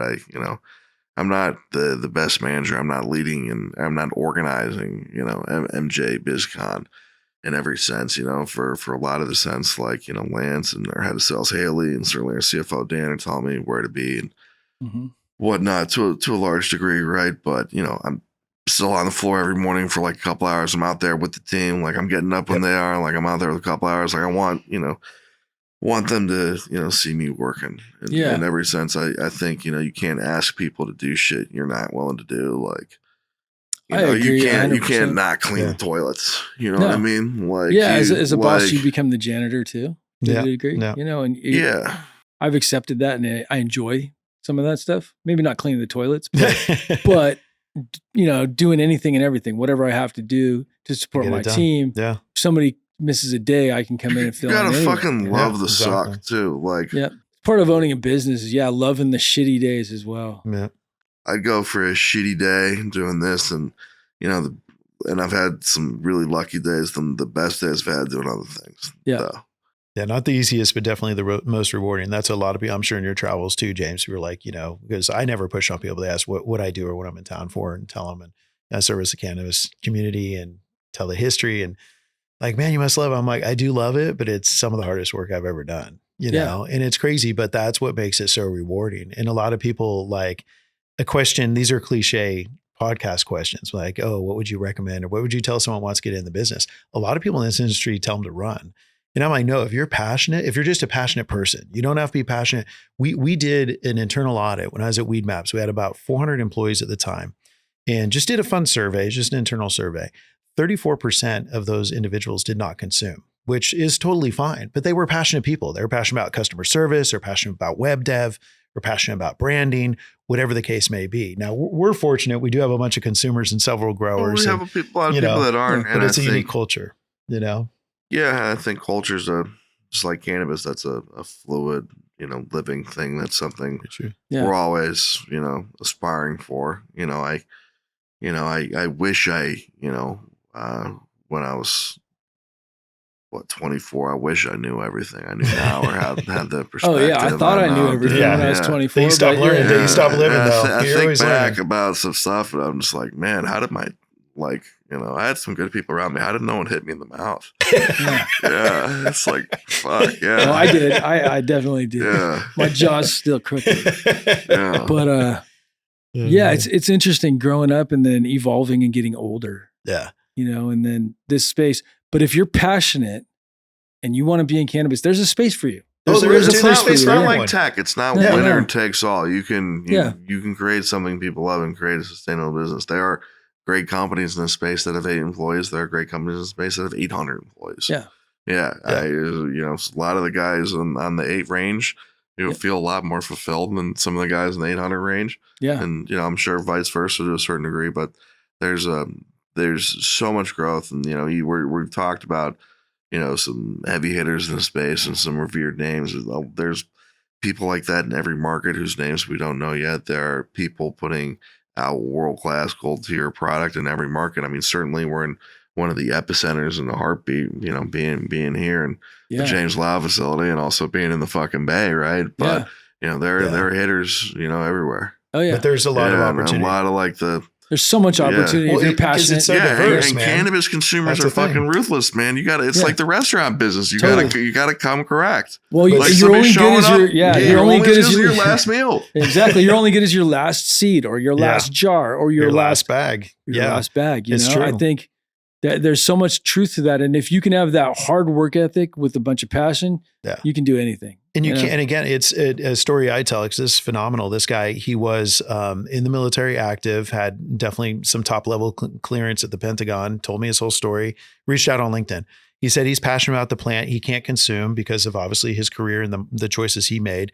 But he said as soon as he got his honorable discharge, he's going to get into it. He reached out to me a couple of years later and he's managing an operation down in Miami. And I'm like, I'm so happy for you. He was passionate. He never consumed the plant because of his career at the time. And he made the successful transition. And people had asked, to your point, like there's opportunity. I've never worked in an industry where there's so much opportunity when you look HR, sales, marketing, pharmaceutical, logistics, securities, geneticists, scientists. I mean, there's so much need in this space. It's almost trivial. So for someone to go like, I'm passionate about the plant, but I don't know how to get in. I'm like, there's plenty of options for you to get in. You gotta start small. I think a lot of people are like, I want to be a breeder. And it's like, dude, learn how to grow the plant first, right? Like there's levels to this stuff. And it's just like in the culinary world. And that's why I think there's a good, because you can start out as a dishwasher or a water boy in cannabis and end up being a big time seed breeder or being a big time cultivator or have a product where along the way you're like, dude, I want to make a bag that's better than all the other bags. Yeah. You know, I think exactly true. We live in America and it's I think there still is the American dream. It still is alive. Yes. I think that a lot of people are like, oh, it's gone. No, the American dream's still there. You got to fight for it and you got to want it. And I think persistence pays off so huge, especially in the market that we're at. And maybe it's not as easy as it was in the 50s for the American dream. No, but you can even still specifically get it for the California dream. But you're right, it does still exist. And the thing is, and it's unfortunate, is with the younger generations because they've almost kind of been brainwashed on it's easy and at finger's length. And I can DJ because I've got this kit, or I can be an influencer. I can be an influencer because I know how to break dance. Like, hey, we all break dance when we were kids. But the thing is, like, nothing's easy, and all these shortcuts and all these hacks that everyone's putting focus on, the most successful, still it's hard work. There's very few people that got handed their first million. And Warren Buffett's a phenomenal example. There's Steve Jobs is a great example. Bill Gates is a great example. Like there's enough individuals that are in our lifetime, not from the Industrial Revolution, 90% where of it came is from. Just like, just show up, like genuinely try. That's half the job is showing genuinely up. Try to be genuinely try to do the right thing. Like try to create value with the way you do business. And don't be a fucking douchebag. That's like 90% of it right there. That's 90%. Yeah. I agree. No Chads and Brads or Karens. Yeah. Well, and those people get weeded out. You know what I mean? Yeah. Like they have. Some of them have, and some of them still need to get weeded out. But you remember back in 2018, man, there's a lot. Like when the funny money started moving out of it, like a lot of those guys I'm a master grower. Wait, your LinkedIn says you're a yoga instructor last year. Help me understand how you're a master grower in industry. Well, I've been consuming since I was this age. I said it on stage one time. I'm like, I've been going to a bathroom since I'm a kid. That doesn't make me a urologist. That doesn't mean I know everything going on, man, just because I'm associated with it. Yeah. And I mean, these things, we have this instability in the market, which I think over time changes. We develop a more stable market, more stable with genetics, less companies for the better in some ways, in some ways it can be sad, but I think we weed out the bad growers. Those guys aren't going to be around. Correct. I don't think those guys, most of those guys aren't around anymore. Yeah. Most of those guys are not around. I agree. People don't realize the base level operator of a lot of growers right now, is much higher than it used to be. Much higher than a decade ago. The ago? average is very high. 3 years ago. Yeah. The average is much higher, and I'm talking globally. Yeah. And then beyond that, oh my God, like nobody wants to talk about this. MSOs are hiring, the right people. Yeah. Are hiring the right chefs, and they're figuring out how to put together replicatable, good menus across geographic footprints. Yeah. Same way Darden Restaurant Group has. I mean, nobody wants to talk about that. There's some stuff coming out of some of these MSO facilities that they've put together a good playbook. Yeah. And some of these MSOs are, starting to be cash flow positive, pay down debt. I mean, I'm seeing guys grow at scale. You guys are seeing guys that grow at scale that are creating a better product with 1,000 lights than some of these guys with 100 lights. It's insane. Well, and then something nobody wants to talk about is how much of it is going to be like, nicotine industry where, you've got really bastardized, infused flavored products. I mean, we're seeing a lot of, botanical terpenes, cannabis terpenes. We just had a huge discussion on terps. Seeing a lot of infusions, seeing a lot of stuff, coated, dusted, mixed, and people like it. Yeah. It's gonna be a big part of the market. Infused flour. It's like confused flour is what I call it. It is confused. Well, they do the vapor infusion. Yeah. Same way they do in tobacco. I mean, people are familiar with some of Drew Estate cigars.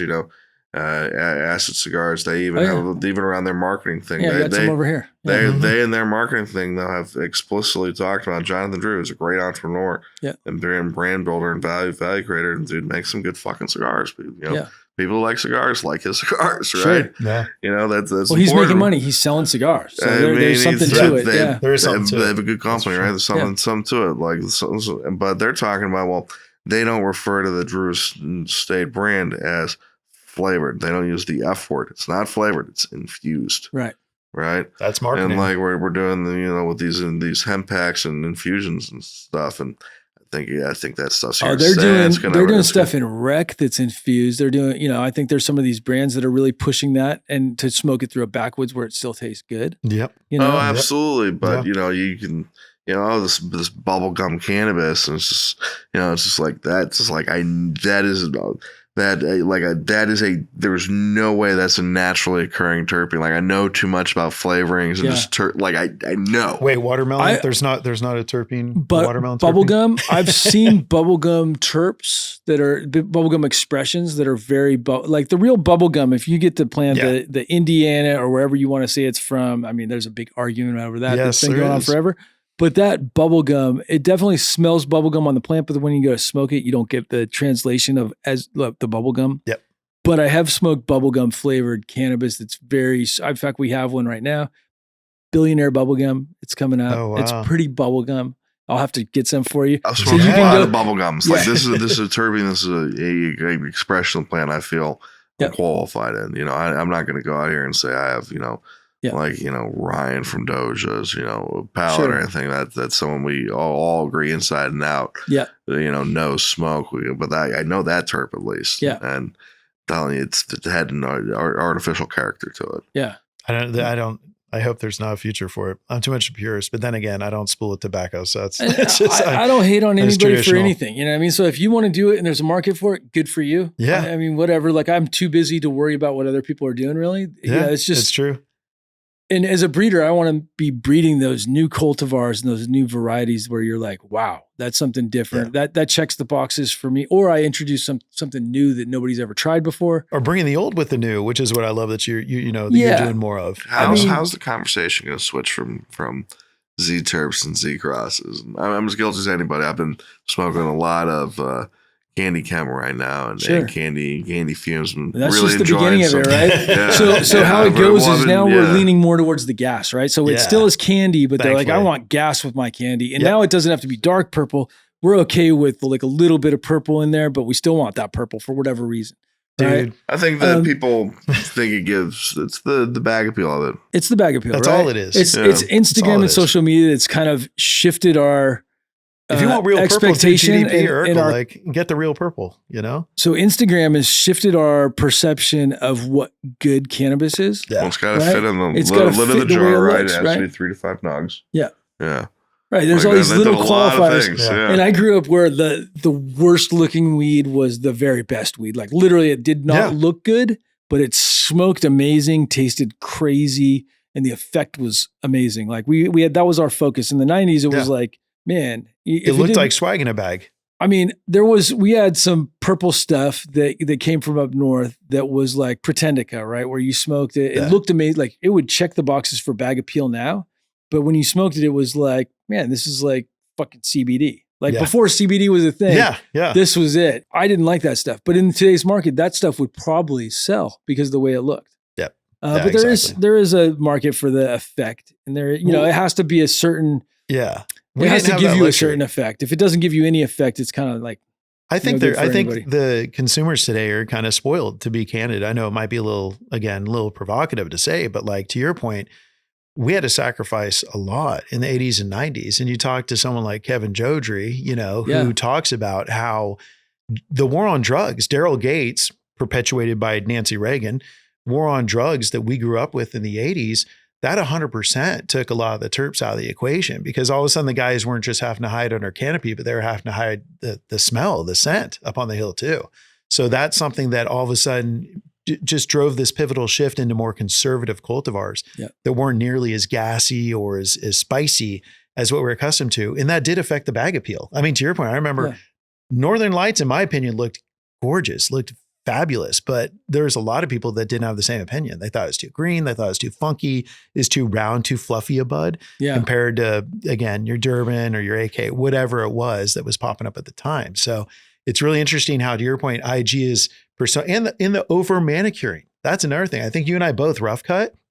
Man, the amount of over manicuring that still happens, and I do kind of blame that more on the SoCal indoor scene. Yeah. It's excessive, man. Sugar leaves need love too. Like they've got terpenes, they've got trichomes, Yeah. So it's crazy. I grew up in all my personal, when I would grow, would go in jars, and basically we would leave the sugar leaves on. You know what I mean? And then finger trim them off. Yep. In fact, I was still doing that in 2018. Yeah. So you and I both, I know I've seen yours, and some people question, I'm like, I love rough cutting, man. There's no need. Like, what am I to do? Turn it into edibles, which I do, but I don't need to. It's still smokable. The stuff we were seeing today was so super frosty. I don't even know, it was some sort of cookies cross. And this stuff was super frosty. So funny. I've been seeing a lot of cookies crosses coming back. I'm kind of hoping that we get more cookies coming back. I think cookies is cool. I mean, other than the fact that it has a bunch of herms. It's not herming the fuck out in your throat. It's cool. Well, that's the main problem. And that's why so many things herm now is because they all have a lot of cookies in them, and that intersex trade. Well, I think it's been stabilized a lot more. It has been totally stabilized more, but there's still a whole bunch of stuff that herms. Yeah. Even some of the good stuff. And it's like Mike from Exotic basically changed my opinion on the whole herm intersex expression. And he's like, he had told me, because I was complaining about it, and I'm like, well, dude, like, and then I was complaining because some people complain about my stuff having intersex expressions. Yeah. And I tried, that used to be my main thing, is I don't want any intersex expressions in any of my seeds. If it has intersex, I'm not going to release it. Yeah. But then you miss, in what Mike, to his point, was that then you're going to miss out on terps potentially. Mm-hmm. And he's absolutely correct. Some of the stuff that I have, I definitely put it on the packaging. And we put it on the, like, if you look in the description on our website, there's stuff that I will tell people, it has intersex traits, but I'm not going to prevent people from germinating those seeds and trying those things because it has, I mean, if you want to try them, I think there's some amazing terps that you get out of some stuff that has intersex traits. Yeah. And over time we can get rid of the intersex traits. I mean, now with some of the data that we have and with the sequencing, they've already identified potential markers to be able to get rid of intersex, powdery mildew resistance, all these things. So more into the technology and you side. see that naturally in different land races, right? The reason land races are prevalent in different areas is, often, you have, terpene profiles and bud structures that are more adapted to the realize the environment there. A Durban is very, very good for an arid, South African environment, whereas, Golden Buddha is very mold resistant, the way those, bigger colas are more humidity resistant. Right. Yeah. I'm sorry, those less dense colas are less spongy. Yeah. Well, and it leads to that open bud structure. The stuff with the really open bud structure does a lot better typically in humid environments. That's 100%. Why these equatorial varieties and these tropical varieties with the open bud structure do so well. Like a pineapple chunk. Yeah. Yeah. That's Hawaiian. But a lot of the old stuff's coming back, man. A lot of sour D's getting bred back in, Blue Diamond. Like you're hearing some stuff. Yeah, I mean, the Chem D. So like when they started going with the extraction, I mean, they were doing the GMO and it was dumping, and then the Donny Burgers and all that. I think it's so hard. I like GMO as a flower. I was a little baffled on why they went so hard towards. Because you can really stress it and get it to dump. You can get it to dump heavy. Right. Gotcha. So it's a heavy dumper. And then like the Donny Burger, I don't like the Donny Burger flour so much. It's not my choice. Like when I won't smoke the rest of a bag if somebody gives me some. Flora and Flame, shout out. But when he turned it into extract and I got to try the Donny Bourbon, he gave me 2 grams or 3 grams of it. And I brought him, it was a reggae. We were at reggae on the river together. And I had the Donny Burger. That's yeah, we were smoking. I think that's what you we had. were smoking it with the Little Dipper. Yeah. And we were trying that Flora Flame.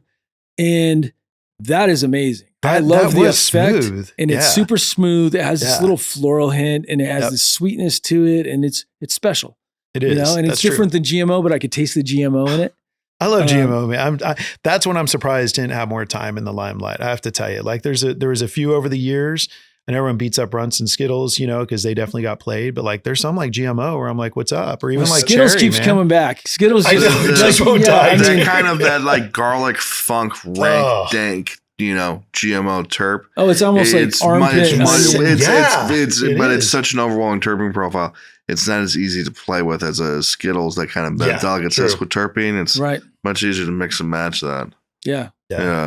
Definitely. Yeah, and I mean, I love the papayas they're doing with extract now, and some of these wild ones. It's like, you know, but I still love Skittles. So like, you give me a good Skittles rosin, I'm all about it. It's sweet to the nose, man. It is tough. To your point, it's an all around winner. And you know, again, I think it got played a little bit on flour. There were such great, man, the 2010s especially. Like I respect the 2000, but the 2010s, so much stuff that really got some serious play versus just, I feel like it's been cycled so quick in and out. Yeah, but I bet you we'll be back here in 5 years and like, I'll be talking about like, man, like what I would pay for like a Primo Tops, you know, fucking, you know, pack of, you know, like I think Lion Bull, I've been loving his Skittles flour. Yeah, it's really interesting the trends and the directions they go in, and kind of Skittles keeps coming back though, which I've seen where it goes away for a little bit, then comes back, and then we're talking about the pack prices being super high for Skittles.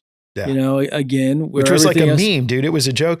Just like people don't want to grow it, right? People don't want to grow Skittles. I like Skittles, and so my friends grow it and we smoke it. I enjoy smoking it. But how about GDP? Let's bring GDP back. let's bring Urkel back. GDP is a tough one to bring back just because it's a pain in the ass to grow. So a lot of people don't want to grow it. That's how Sweno. I want to grow Sweno, but I don't have the patience for it. I'm like, I don't.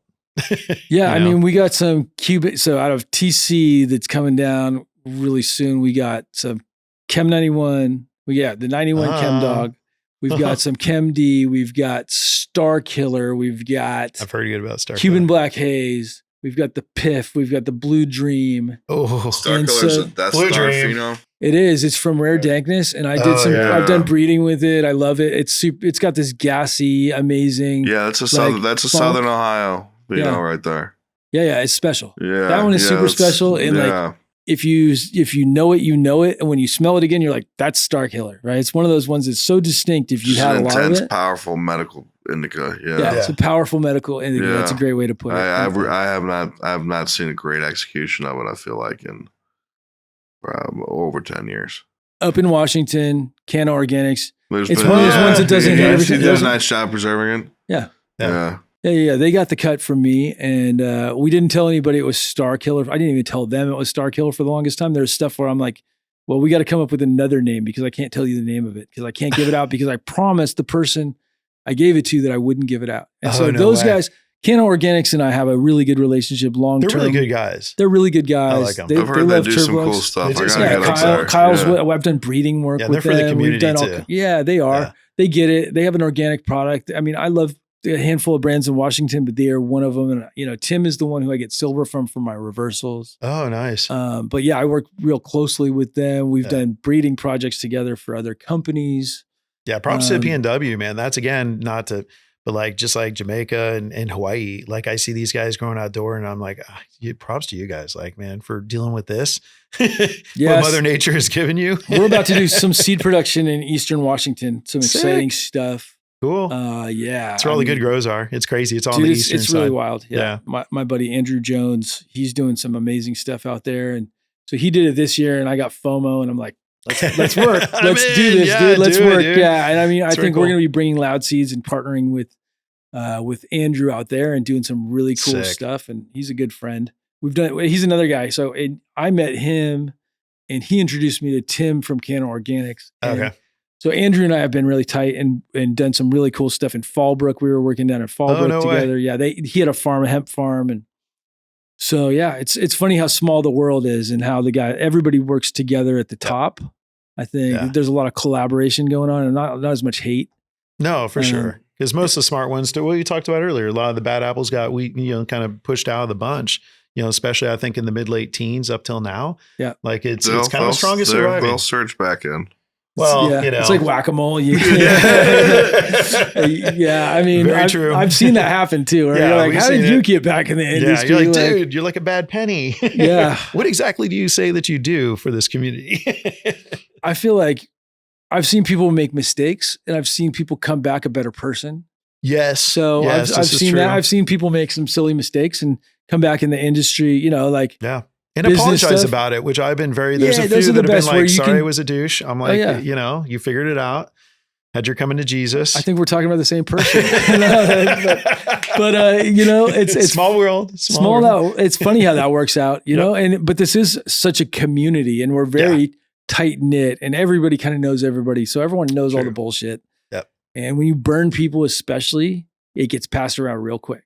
Like nobody's business, man. And that's why I tell people again, speaking up on stage, I'm like, this is very unique because every industry started out as a community, rather it be real estate, automotive, banking, whatever. It doesn't matter. All started out as a community of individuals that are trying to solve a problem. Like you guys, like we can bring a solution, right?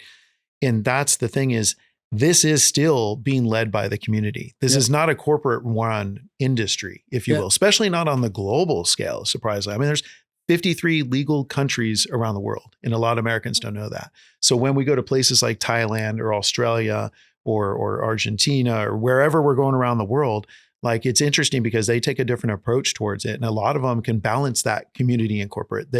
We're here for the right reasons. We have our heart in the right place, but we want to do it very professionally and very structured. And it goes back to the SOPs and all these other standards, Right. So, but it's definitely, we've seen a lot in our time, I'd say.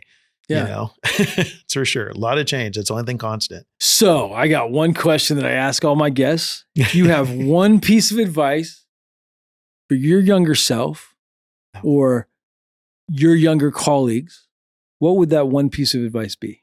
Man, everybody's in such a rush. People are in such a rush, and like the beauty and the best stuff is not at, Dietrich's companies, mansion party or something like that. It's, it's done in the lab, it's done in the grow, it's done in the shop, it's done in the warehouse, it's done late at night, it's done with, it's done with your core people. Like, don't rush that. Don't rush people are so keen to rush the magic and rush the process, and they're so focused on like, like the fruits of it, and the benefits of the journey. No, I think the people who make it and do stuff, they're interested in the journey. They're interested in the relationships they're going to make during the journey. They're interested in what they're going to learn about themselves during the journey, what they're going to learn about the world. I think, you gotta be able to like, pick up your phone, like, in the lab, or whatever you're doing, in the warehouse, it could be, your shitty little building, in Cleveland, across the street from the biggest men's shelter in the state. But you got to be able to pick up your phone and like look at, people going out or, doing this or front end or all that Instagram bullshit. You got to be able to put your phone slide that phone back in your pocket or put it back down your desk. And like keep doing, it's the flow. People try to rush and avoid the flow process. The flow process is when you're flowing in there with your guys. It's a unique time in life and your team and your colleagues, and that's such a unique, beautiful thing. And you can do such incredible things there, and that can propel you for so long, create so much momentum. And people try to rush that or skip that. It's stupid. That's an original answer, and I love it. That's great. Well, if guys are trying to find out more about you, guys and girls, they're trying to find out more about you guys, and they're interested in TerpLoc, they're interested in Grove Bags. Yeah. Where can they go? GroveBags.com. It's GroveBags.com. You can find us on the handles, social Grove Bags on IG, FB, LinkedIn. We really lead with education. So that's one thing, again, just to stress, like, come hang out at our site. It's not so much, yes, you can purchase product there. We are a company.